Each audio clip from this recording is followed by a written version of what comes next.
Hello students and friends, Ratan's physics classes में आपका एक बार फिर स्वागत है। पिछले लेक्चर में हम लोग बात किए थे introduction of physics of class 12। Class 12 में आपको भौतिकी में क्या क्या पढ़ना था उसकी बात किए थे और आपको बताए थे कि कितना यूनिट है क्लास 12 में और प्रत्येक यूनिट में चैप्टर कितना है। आज हम लोग क्लास 12 का फर्स्ट यूनिट जिसे आप बोलते हैं इलेक्ट्रोस्टैटिक्स या स्थिर वैद्युतिकी, ये आज हम लोग स्टार्ट करेंगे। हम लोग इसमें जानेंगे स्थिर वैद्युतिकी कहते किसको है, इसमें किसका अध्ययन करना होता है। मेन ये जो आपका स्थिर वैद्युतिकी है इसमें आवेश का अध्ययन करना होता है। स्टेप बाय स्टेप सारी बात को हम लोग समझेंगे। तो आपसे एक ही रिक्वेस्ट है, काली रिक्वेस्ट, आप वीडियो को गौर से देखें और समझने का प्रयास करें। कहीं कोई दिक्कत नहीं है, अब थोड़ा कंसंट्रेट कीजिए, अपने आप को फोकस कीजिए। देखिए तो क्या लिखा हुआ है, इलेक्ट्रोस्टैटिक्स या स्थिर वैद्युतिकी। तो सबसे पहले बात आती है कि जो आप पढ़ने जा रहे हैं स्थिर वैद्युतिकी कहते किसको है। तो ध्यान से सुनिए।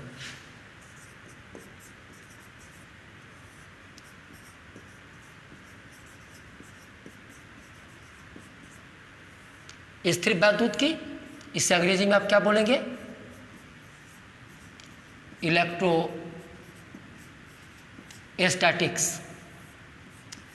थोड़ा वर्ड पे ध्यान दीजिए, स्थिर वैद्युतिकी। स्थिर वैद्युतिकी का मतलब होता है स्थिर आवेश का अध्ययन करना। स्थिर वैद्युतिकी का सीधा मतलब है स्थिर आवेश का अध्ययन करना। आप उदाहरण से आइए, जैसे आप मान लीजिए यहाँ पे धन आवेश है, विराम में है, या ऋण आवेश है, ये भी आपका विराम में है। हो सकता है यही आवेश आपका गति में हो, ये ऋण आवेश आपका गति में हो। स्थिर वैद्युतिकी में हम लोग गतिशील आवेश की बात नहीं करते हैं। जैसे ही आवेश गतिशील होगा तो आपका न्यू यूनिट बनेगा जिसका नाम पड़ेगा धारा विद्युत, करंट, इलेक्ट्रिसिटी। तो गतिशील आवेश की बात हम लोग को नहीं करना है। हम लोग को किसकी बात करना है, स्थिर आवेश। जो आवेश किस में हो, विराम में, चाहे धन आवेश हो चाहे ऋण आवेश। तो कोई आपसे पूछेगा स्थिर वैद्युतिकी क्या है, तो आपका सीधा जवाब होगा स्थिर आवेश का अध्ययन करना स्थिर वैद्युतिकी कहलाता है। अब इसी को थोड़ा अच्छा से बोलना होगा तो आप बोलिएगा स्थिर वैद्युतिकी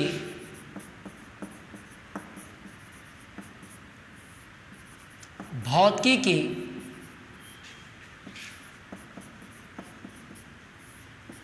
वह शाखा है जिसमें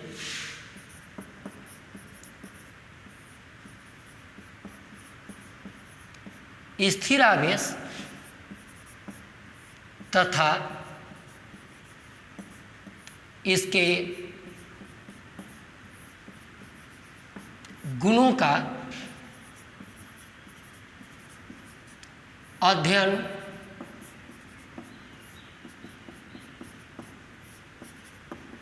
किया जाता है। स्थिर वैद्युतिकी क्या है, तो शॉर्ट में आप बोलिएगा स्थिर आवेश का अध्ययन करना स्थिर वैद्युतिकी कहलाता है। डिटेल में बोलना है स्थिर वैद्युतिकी भौतिकी की वह शाखा है जिसमें स्थिर आवेश तथा इसके गुणों का अध्ययन किया जाता है।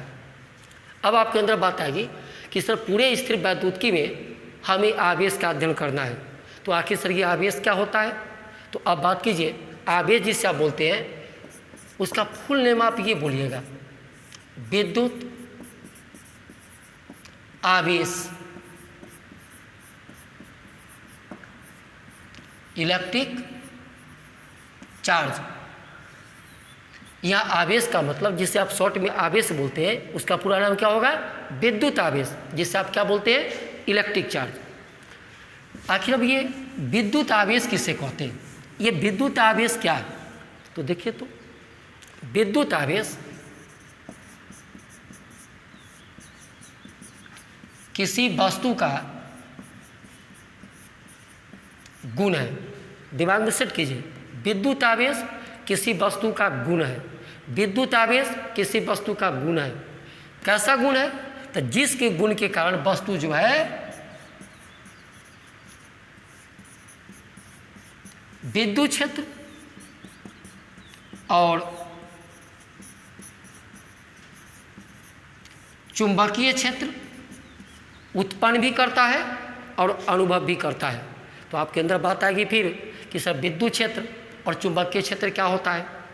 तो जैसे जैसे टॉपिक आपका आगे बढ़ेगा आप सब बात समझेंगे, विद्युत क्षेत्र क्या होता है, चुंबकीय क्षेत्र क्या होता है। अभी आप इसकी बात कीजिएगा तो फिर पूरा डिटेल में जाना होगा, या थोड़ा सुन लीजिए। अभी आप विद्युत आवेश देख रहे हैं, जब विद्युत आवेश आपका समाप्त होगा तो कूलम का नियम आएगा। कूलम के नियम के बाद आपका यही आएगा, कौन? विद्युत क्षेत्र। तो वहाँ पे आप जानेंगे विद्युत क्षेत्र कहते किसको है, कि थोड़ा यहाँ पे आपको समझना पड़ेगा, याद रखना होगा कि विद्युत आवेश क्या होता है। तो देखिए, तो इसे डिफाइन हम लोग करते हैं,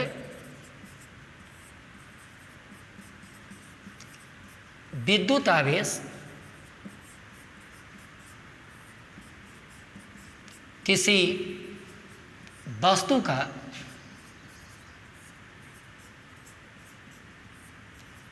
वह गुण है जिस गुण के कारण यह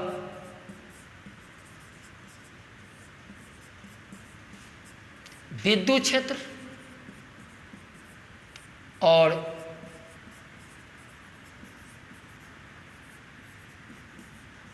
चुंबकीय क्षेत्र उत्पन्न भी करता है तथा इसका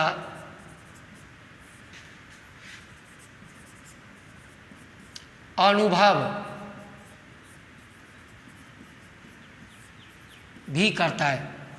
कोई पूछेगा आपसे विद्युत आवेश किसे कहते हैं, तो आप बोलेंगे विद्युत आवेश किसी वस्तु का वह गुण है जिस गुण के कारण यह विद्युत क्षेत्र और चुंबकीय क्षेत्र उत्पन्न भी करता है तथा इसका अनुभव भी करता है। अब आइए, किसी वस्तु में विद्युत आवेश उत्पन्न कैसे होता है उसकी बात किया जाए तो देखिए, तो थोड़ा डिटेल से आइए और ध्यान से सुनिएगा। पहले आप देखिए, आप इलेक्ट्रॉन का नाम सुने होंगे, आप प्रोटॉन का नाम सुने होंगे। ये क्या है? परमाणु का मौलिक कण है। This is the fundamental particles of an atom. Electron पे ऋण आवेश होता है, कितना? तो -1.6 इंटू 10⁻⁻19 कूलम। और प्रोटॉन पे सेम अमाउंट में धन आवेश होता है, +1.6 इंटू 10⁻⁻19 कूलम। अब बताइए, जितना ये ऋण है उतना धन है। अगर ये दोनों मिलेगा तो दोनों मिलके क्या हो जाएगा? 0। इसका मतलब हुआ कि अगर ये कोई सिस्टम है, कोई निकाय है, कोई बॉडी है, अगर इसमें एक इलेक्ट्रॉन और एक प्रोटॉन हो। दूसरा एग्जाम्पल लीजिए, मैं का 5 इलेक्ट्रॉन 5 प्रोटॉन हो। मैं का तीसरा एग्जाम्पल लीजिए, 10 इलेक्ट्रॉन 10 प्रोटॉन हो। तो बताइए, एक इलेक्ट्रॉन एक प्रोटॉन को उदासीन कर देगा, इस सिस्टम पे, इस बॉडी पे कुल आवेश 0 होगा। 5 इलेक्ट्रॉन पर का ऋण आवेश 5 प्रोटॉन पर के धन आवेश को उदासीन कर देगा, इस पर भी आवेश 0 होगा। 10 इलेक्ट्रॉन 10 प्रोटॉन को उदासीन कर देगा, इस पर भी आवेश आपका 0 होगा। तो देखिए, तो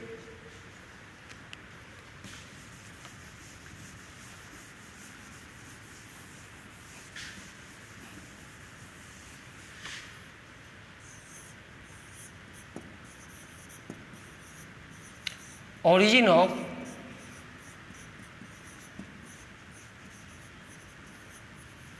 इलेक्ट्रिक चार्ज। और सब बात हिंदी में नहीं हो सकता है, इसी को हिंदी में क्या बोलेंगे? आवेश की उत्पत्ति।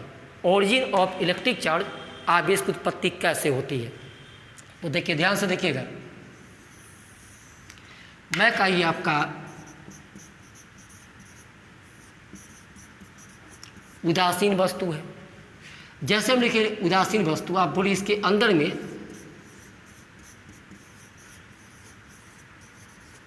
इलेक्ट्रॉन्स की संख्या और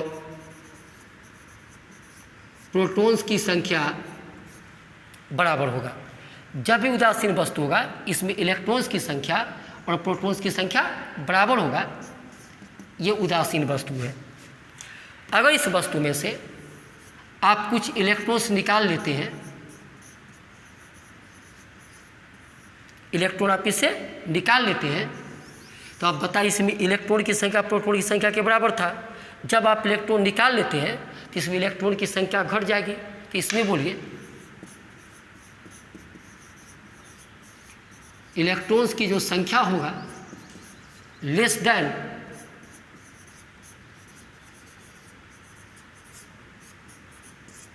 प्रोटॉन्स की संख्या, इलेक्ट्रॉन की संख्या इसमें कम हो जाएगा और प्रोटॉन की संख्या इसमें ज़्यादा होगा। तो प्रोटॉन की संख्या ज़्यादा है तो ये वस्तु आपका हो जाएगा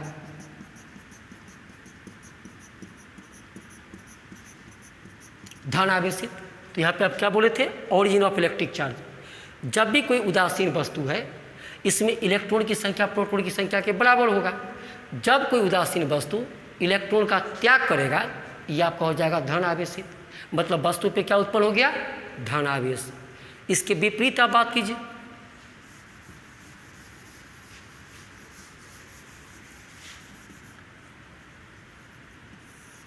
मैं कहा देखिए, फिर ये उदासीन वस्तु है, वहाँ पे इलेक्ट्रॉन निकाले थे, अब आप इसमें बाहर से इलेक्ट्रॉन आके डाल दीजिए। जैसे इलेक्ट्रॉन डालिएगा, वस्तु में इलेक्ट्रॉन की अधिकता हो जाएगी, अर्थात इलेक्ट्रॉन्स की संख्या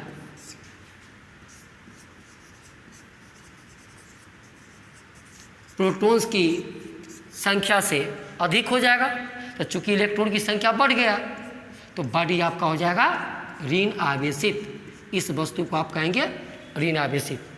तो सिंपल बात कीजिए, जब कोई उदासीन वस्तु इलेक्ट्रॉन का त्याग करेगा या इलेक्ट्रॉन को ग्रहण करेगा, तो वस्तु क्या हो जाएगा, आवेशित। तो किसी वस्तु में आवेश की उत्पत्ति कब होती है, तो जब कोई उदासीन वस्तु इलेक्ट्रॉन का त्याग करता है या इलेक्ट्रॉन को ग्रहण करता है, तो वह क्या हो जाएगा, आवेशित हो जाता है।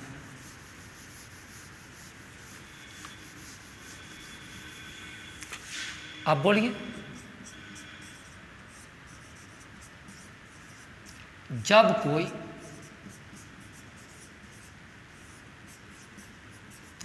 उदासीन वस्तु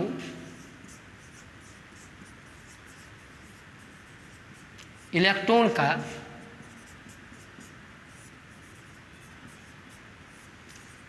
त्याग करता है या इलेक्ट्रॉन को ग्रहण करता है, तो वह आवेशित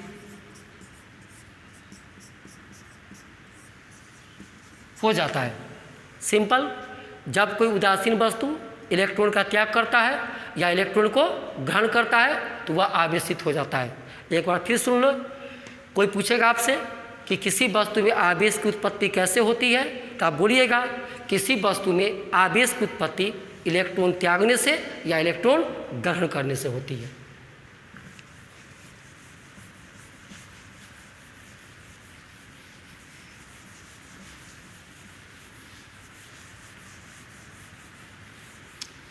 अब बात कीजिए, विद्युत आवेश कितने प्रकार के होते हैं, टाइप्स ऑफ इलेक्ट्रिक चार्ज। विद्युत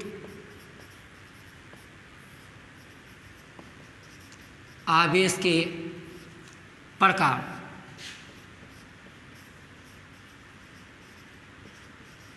टाइप्स ऑफ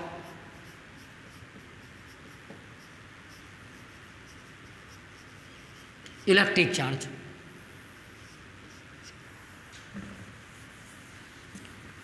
तो ये तो आपको पता ही होगा या जस्ट अभी समझाए भी थे।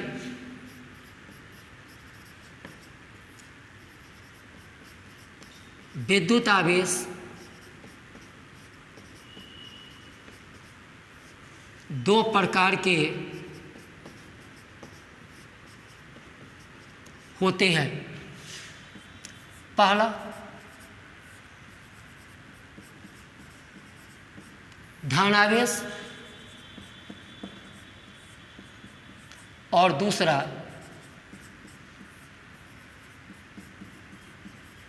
ऋण आवेश। धन आवेश को आप बोलते हैं पॉजिटिव चार्ज, ऋण आवेश को आप बोलते हैं नेगेटिव चार्ज। तो विद्युत आवेश दो प्रकार का होगा, धन आवेश और ऋण आवेश। अब आइए बात कीजिए धन आवेशित वस्तु किसे कहते हैं। इससे आप बोलते हैं पॉजिटिवली चार्ज्ड बॉडी।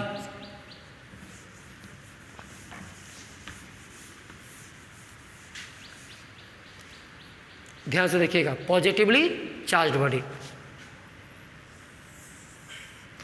मैं कहा ये आपका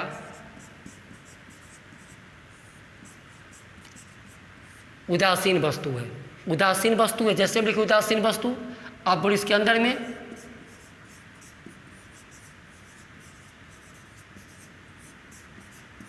इलेक्ट्रॉन्स की संख्या और प्रोटॉन्स की संख्या बराबर होगा। ये वस्तु आपका है उदासीन। अब क्या कीजिए, इस वस्तु से आप कुछ इलेक्ट्रॉन्स को निकाल लीजिए। जैसे आप इलेक्ट्रॉन्स निकालेंगे, इसमें इलेक्ट्रॉन की संख्या घट जाएगी। इसके अंदर अब क्या हो जाएगा,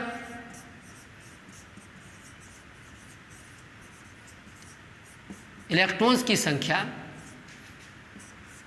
घट जाएगा। तो इलेक्ट्रॉन्स की संख्या लेस देन प्रोटॉन्स की संख्या। इलेक्ट्रॉन की संख्या की कमी हो गई और प्रोटॉन का संख्या बढ़ गया। ये वस्तु आपका हो जाएगा धन आवेशित। आप इस वस्तु को कहेंगे धन आवेशित वस्तु। तो आप ही बताइए धन आवेशित वस्तु किसे कहेंगे, तो आप बोलिए।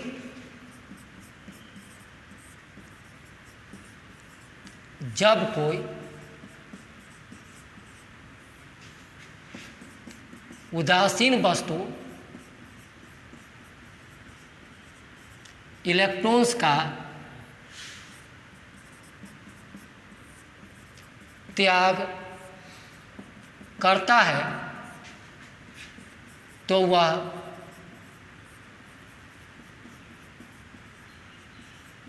धन आवेशित हो जाता है। आपके सामने आप बोलिए, जब कोई उदासीन वस्तु इलेक्ट्रॉन का क्या करता है तो वह धन आवेशित हो जाता है। यहाँ पे एक बात याद रखिएगा,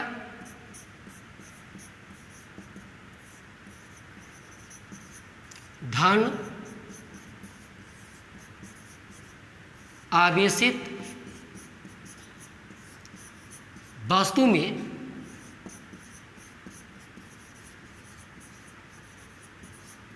इलेक्ट्रॉन्स की संख्या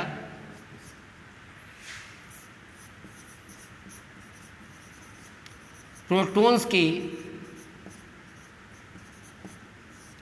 संख्या से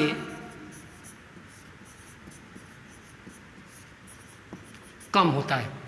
तो यही आपका धन आवेशित वस्तु, जब कोई उदासीन वस्तु इलेक्ट्रॉन का त्याग करता है तो यह धन आवेशित हो जाता है। और धन आवेशित वस्तु में इलेक्ट्रॉन्स की संख्या प्रोटॉन्स की संख्या से कम होता है। अब इसका उल्टा बात कीजिए,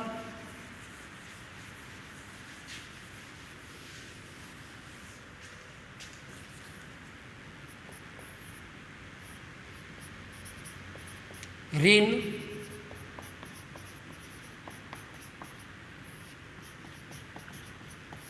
आवेशित वस्तु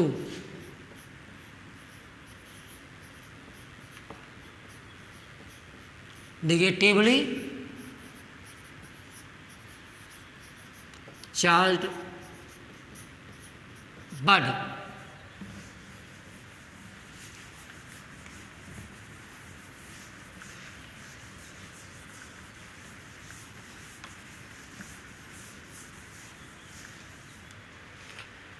चलिए देखिए, तो फिर मैं कहा, ये आपका है उदासीन वस्तु।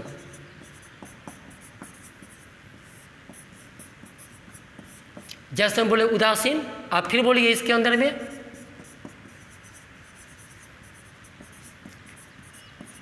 इलेक्ट्रॉन्स की संख्या और प्रोटॉन्स की संख्या बराबर होगा, ये आपका है उदासीन वस्तु। अब आप क्या कीजिए, कहीं बाहर से लाकर इसमें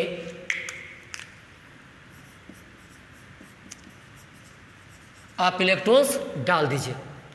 जैसे इलेक्ट्रॉन डालिएगा, अब बॉडी में किसकी संख्या बढ़ जाएगी? तो इलेक्ट्रॉन डाले हैं तो इलेक्ट्रॉन्स की संख्या बढ़ेगी, तो इसके अंदर में क्या होगा जी? इलेक्ट्रॉन्स की संख्या लार्जर देन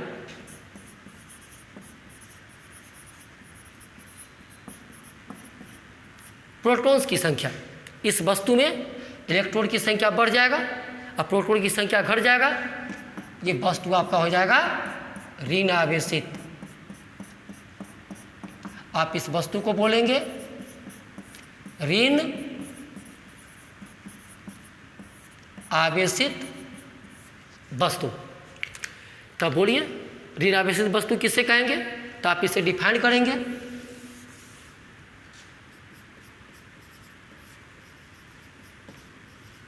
जब कोई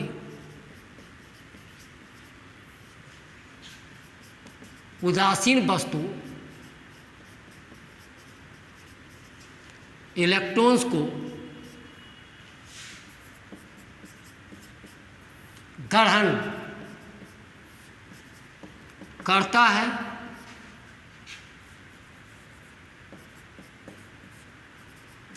तो यह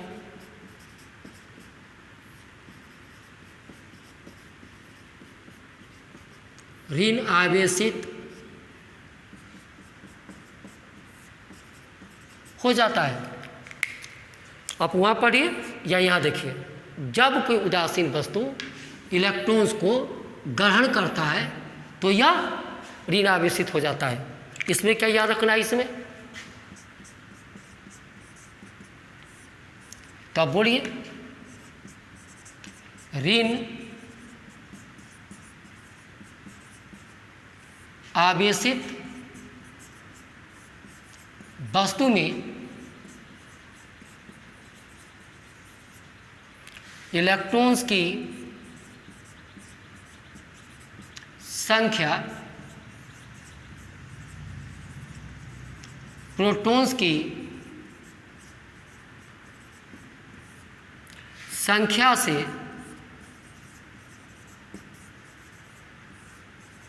अधिक होता है। ऋण आवेशित वस्तु जब भी हम बोलेंगे, आप बोलेंगे इसके अंदर में इलेक्ट्रॉन्स की संख्या प्रोटॉन्स की संख्या से अधिक होता है।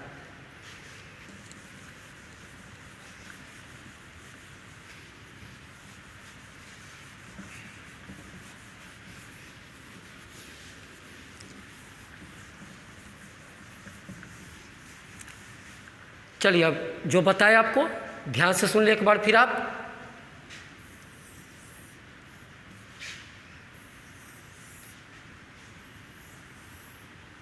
ये तीन वस्तु है। मैं कहा ये आपका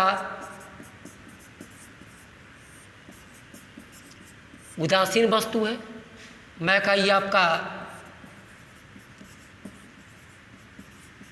धन आवेशित वस्तु है, और ये ऋण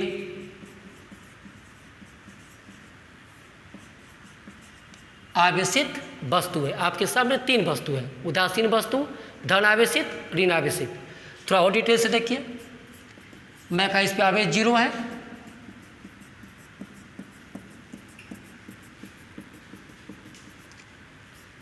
इस पे पॉजिटिव चार्ज है और ये ऋण आवेशित वस्तु निगेटिव चार्ज है। अब आपको मेन क्या याद रखना है, जैसे बोले उदासीन वस्तु, इसके अंदर में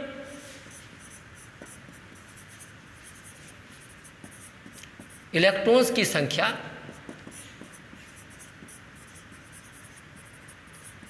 एंड प्रोटॉन्स की संख्या बराबर होगा। आप बोलिए किसी उदासीन वस्तु में इलेक्ट्रॉन्स की संख्या हमेशा प्रोटॉन्स की संख्या के बराबर होता है। This is called neutral body या उदासीन वस्तु। धन आवेशित वस्तु, तो कंसेप्ट से आइए, यह वस्तु इलेक्ट्रॉन को त्याग किया होगा, इलेक्ट्रॉन के त्यागने के कारण इसमें प्रोटॉन की संख्या बढ़ गया या इलेक्ट्रॉन की संख्या घट गया, तो वस्तु आपका हो गया धन आवेशित। इसमें आप क्या बोलिएगा, धन आवेशित वस्तु में बोलिए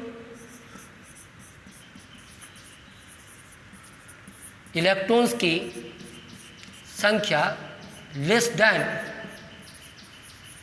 प्रोटॉन्स की संख्या।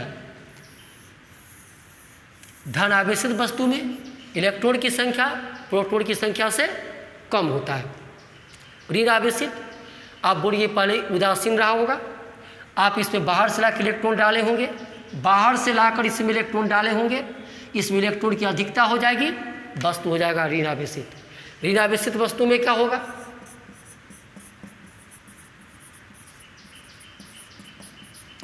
इलेक्ट्रॉन्स की संख्या ग्रेटर देन या लार्जर देन प्रोटॉन्स की संख्या। इतना बात आपको दिमाग में सेट रखना है। किसी वस्तु में आवेश उत्पन्न कब होगा, तो जब कोई उदासीन वस्तु इलेक्ट्रॉन का त्याग करेगा या ग्रहण करेगा तो वस्तु पर आवेश उत्पन्न हो जाएगा। कोई उदासीन वस्तु है, उसके अंदर में इलेक्ट्रॉन की संख्या प्रोटॉन की संख्या के बराबर होगा। ये धन आवेशित वस्तु है, ये इलेक्ट्रॉन का त्याग किया होगा, इसमें इलेक्ट्रॉन की संख्या घट गया, प्रोटॉन की संख्या बढ़ गया, धन आवेशित हो गया। ये ऋण आवेशित वस्तु है, इसमें बाहर से आप इलेक्ट्रॉन डाले होंगे, कहीं से लाकर के इसमें डाले होंगे, इसमें इलेक्ट्रॉन्स की संख्या बढ़ जाएगी, प्रोटॉन की संख्या घट गया, वस्तु आपका ऋण आवेशित हो जाएगा। तो उदासीन वस्तु, धन आवेशित और ऋण आवेशित, इसको आप याद रखेंगे।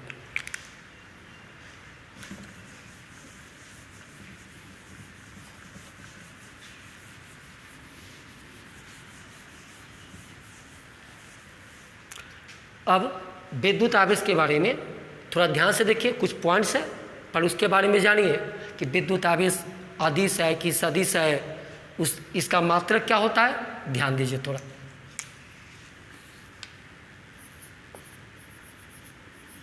सम फैक्ट्स अबाउट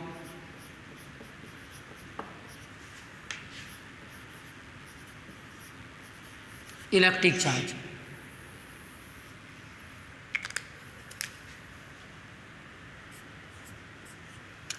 पहला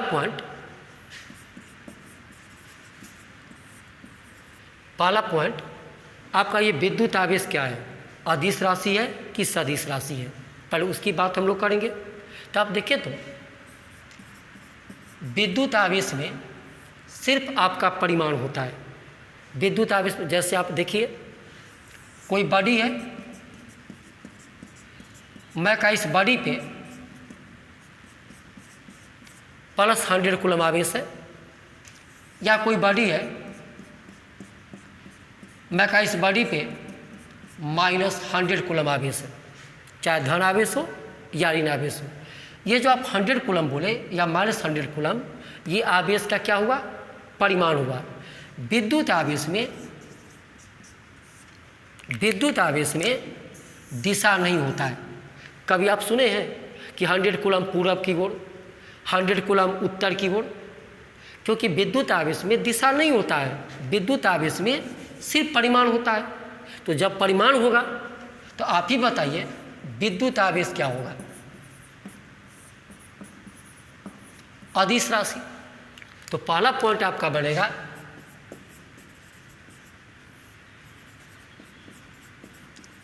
विद्युत आवेश एक अदिश राशि, जिसे आप क्या बोलते हैं अंग्रेजी में स्केलर क्वांटिटी है। विद्युत आवेश एक अदिश राशि है, और जैसे ही अदिश राशि है तो आप इसी में बोल सकते हैं विद्युत आवेशों को साधारण बीजगणितीय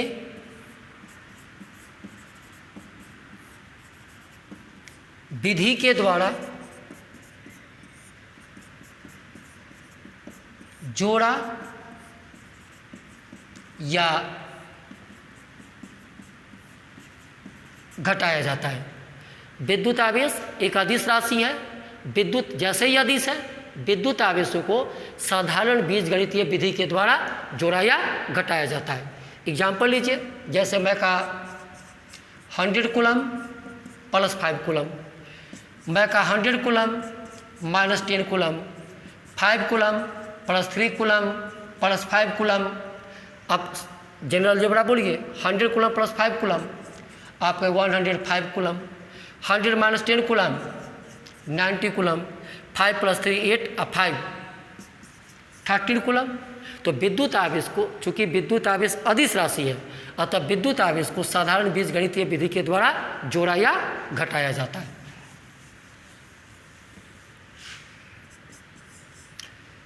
फिर आइए, आप सुने होंगे भौतिक राशि दो प्रकार का होता है, एक मूल भौतिक राशि और एक व्युत्पन्न भौतिक राशि।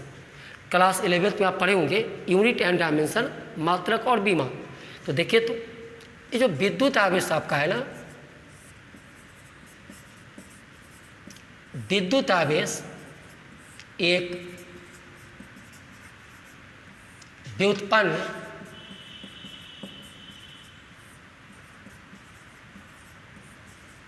भौतिक राशि है, जिसे आप बोलते हैं डिराइव्ड फिजिकल क्वांटिटी। विद्युत आवेश एक व्युत्पन्न भौतिक राशि है। एसआई पद्धति में, मात्रकों की अंतर्राष्ट्रीय पद्धति इंटरनेशनल सिस्टम ऑफ यूनिट में विद्युत आवेश क्या है? व्युत्पन्न भौतिक राशि है। क्यों? एक एग्जाम्पल से आइए।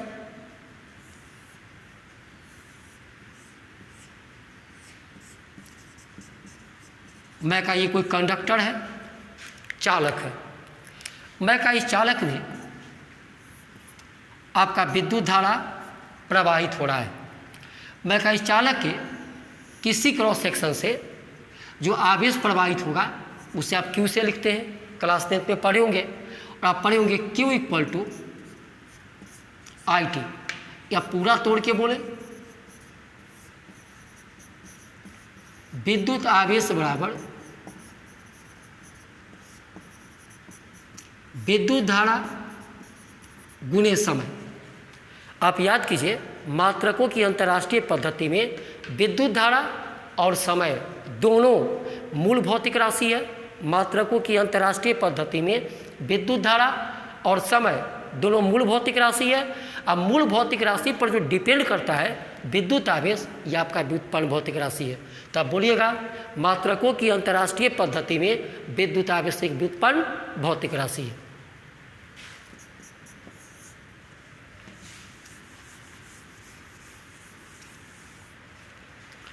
आइए तीसरा पॉइंट,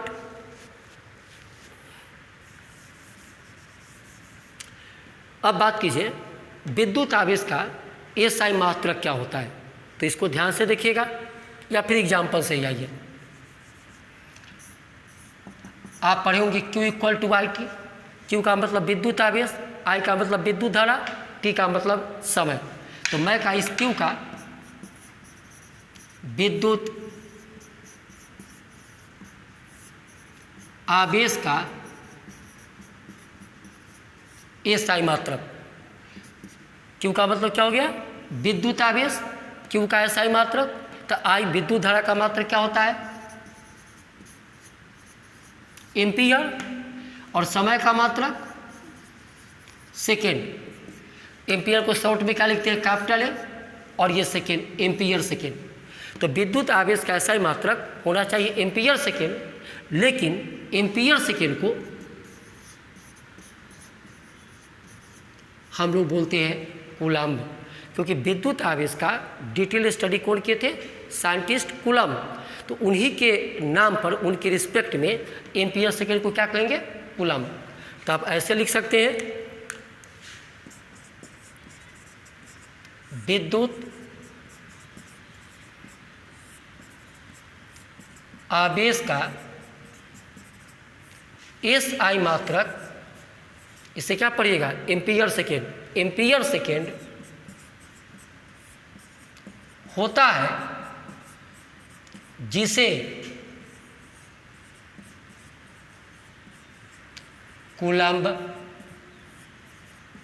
कहते हैं।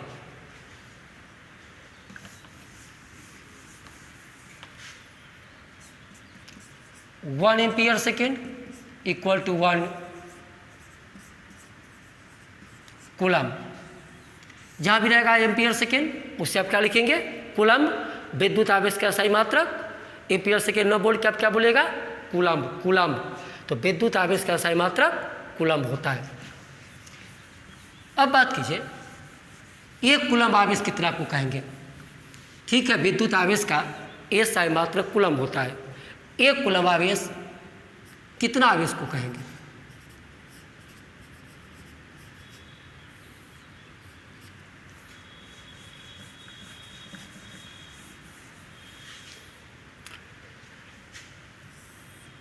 आप देखिए, मैं कहिए कोई कंडक्टर है, चालक है। इस चालक में मैं का विद्युत धारा 1 एम्पियर प्रवाहित हो रहा है। इस चालक से किसी क्रॉस सेक्शन की बात कीजिए, जिसे आप बोलते हैं अनुप्रस्थ काट।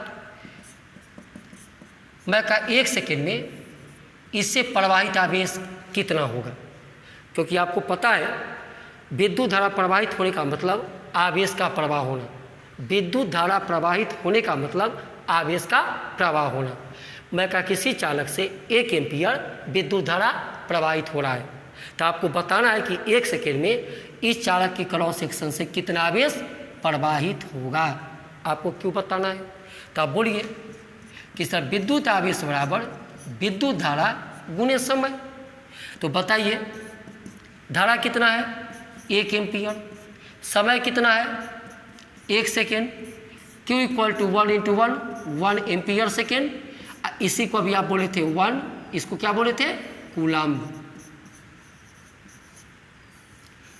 तो बताइए एक कूलम्ब आवेश का परिभाषा क्या लिखे।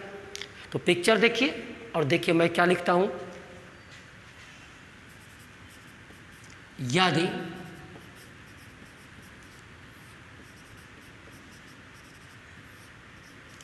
किसी चालक से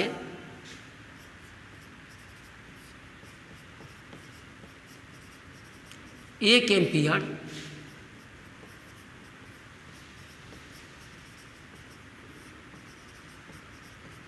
विद्युत धारा प्रवाहित हो रहा हो तो चालक के किसी क्रॉस सेक्शन या हिंदी में अनुप्रस्थ काट से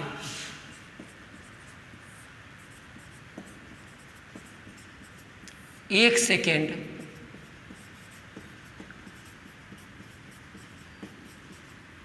में प्रवाहित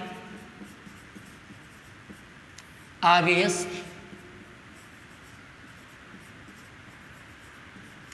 1 कूलम्ब कहलाता है। यदि किसी चालक से, यहाँ देखिए पिक्चर में, यदि किसी चालक से 1 एम्पियर विद्युत धारा प्रवाहित हो रहा हो तो चालक के किसी क्रॉस सेक्शन से 1 सेकेंड में प्रवाहित आवेश 1 कूलम्ब कहलाता है। और बार बार हम बोल रहे हैं, आप बोलिएगा 1 एम्पियर सेकेंड मतलब 1 कूलम्ब, 1 कूलम्ब। तो आप इसको याद रखेंगे कि यदि किसी चालक से 1 एम्पीयर विद्युत धारा प्रवाहित हो रहा हो तो चालक तार के किसी अनुप्रस्थ से 1 सेकेंड में प्रवाहित आवेश 1 कूलम कहलाता है। 1 कूलम कहने को लगता है छोटा आवेश है, 1 कूलम बहुत बड़ा आवेश होता है। जब आप न्यूमेरिकल बनाएंगे तो आपको काम पड़ेगा, इससे आप पढ़ेंगे मिली कूलम, इससे पढ़िएगा माइक्रो कूलम, माइक्रो, इससे आप न्यू पढ़ते होंगे, अभी आपको इसको पढ़ना है micro, micro 1 micro coulomb, nano coulomb, pico coulomb, micro coulomb, milli coulomb, तो आप याद रखिए 10⁻³ coulomb, 1 micro coulomb 10⁻⁶ coulomb, 1 nano coulomb 10⁻⁹ coulomb, 1 pico coulomb 10⁻12 coulomb. इसका काम आपको पड़ेगा न्यूमेरिकल बनाने में। तो ये सब बात तो याद ही रखना पड़ता है, milli coulomb, micro coulomb, nano coulomb, pico coulomb. अब आइए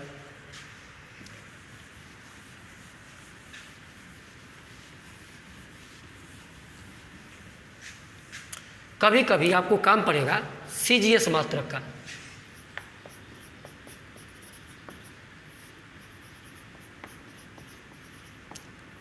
विद्युत आवेश का CGS मात्रक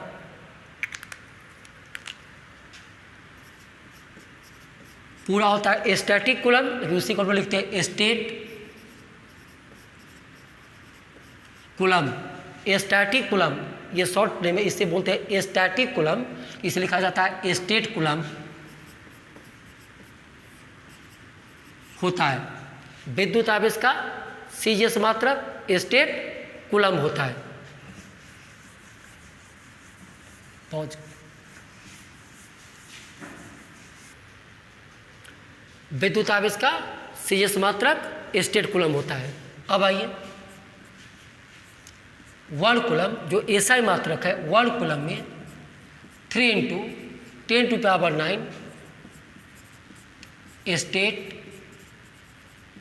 कूलम होता है। शॉर्ट में ऐसे बोलेंगे 1 कूलम 3 × 10⁹ स्टेट कूलम को शॉर्ट में आप लिखा ESU। Stat coulomb 1 coulomb equal to 3 × 10⁹ stat coulomb, इसे शॉर्ट में आप लिखिएगा ESU। अब आइए, ये तो आपको होगा CGS मात्रक, SI मात्रक, कूलम, CS मात्रक, स्टेट कूलम। जब आप प्रैक्टिकली बात करते हैं विद्युत आवेश के मात्रक का, तो ये सब भी जानिए, आपके एग्जाम में ऑब्जेक्टिव में आता है।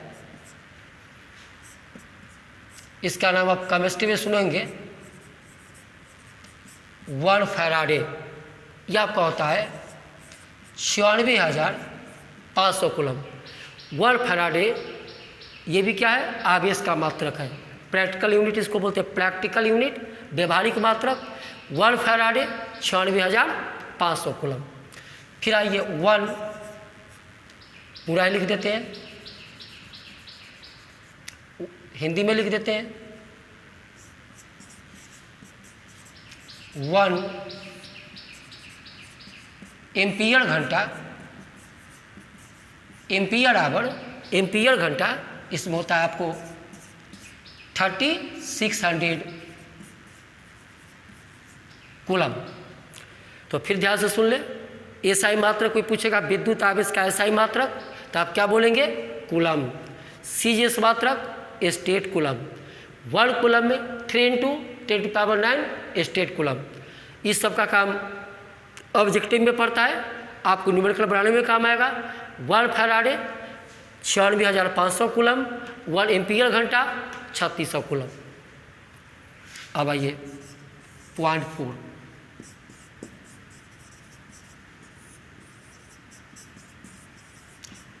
विद्युत आवेश का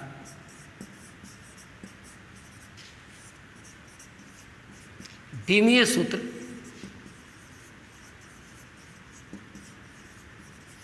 डायमेंशनल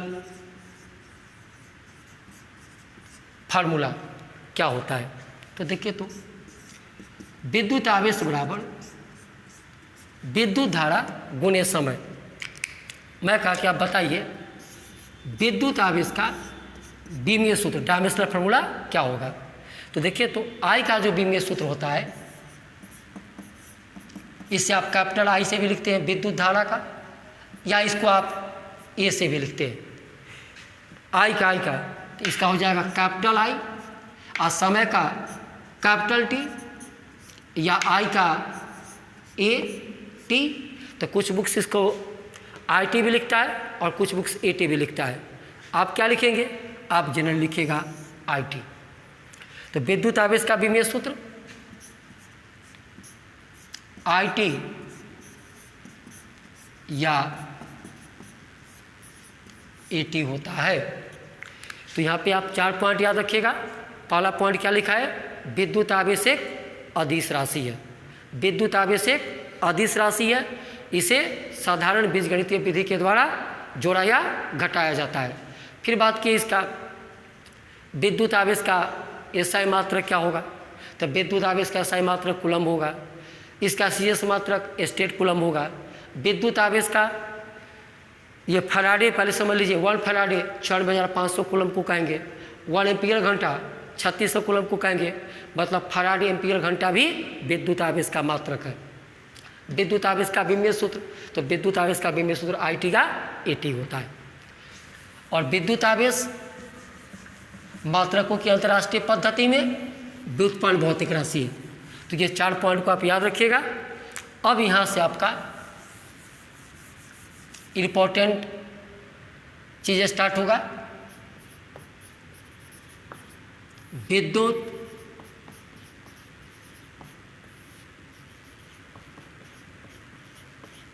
आवेश के गुण।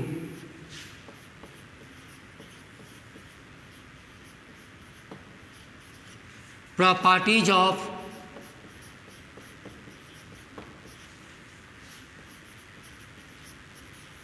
Electric charge.